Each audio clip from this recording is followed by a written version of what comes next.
உங்கள் தந்தி தொலைக்காட்சியில் பிரம்மாண்டமான காட்சி அமைப்புகளுடன் சாணக்கிய தந்திரம் இன்று முதல் தினமும் இரவு 8 மணிக்கு.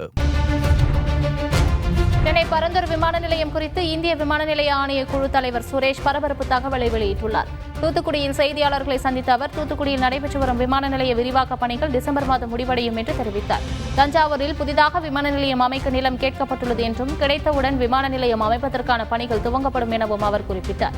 தொடர்ந்து பரந்தூர் விமான நிலையம் குறித்து அவர் தெரிவித்த கருத்துக்களை கேட்கலாம். வேலைகள் ஆல்மோஸ்ட் முடிஞ்சிட்டு இப்போ தமிழக அரசாங்கம் அந்த வேலைகளை தொடங்குவதற்கான டெண்டரை இது பண்ணுவாங்க. இன்னும் தமிழக அரசும் ஏர்போர்ட் அத்தாரிட்டி ஆஃப் இந்தியா ரெண்டு பேரும் சேர்ந்து அந்த பரந்தூர் விமான நிலையத்தை கட்டுவாங்க. இப்போ பரந்தூர் விமான நிலையம் தமிழக அரசோட கையில தான் இருக்கு. உங்கள் தந்தி தொலைக்காட்சியில் பிரம்மாண்டமான காட்சி அமைப்புகளுடன் சாணக்கிய தந்திரம் இன்று முதல் தினமும் இரவு 8 மணிக்கு.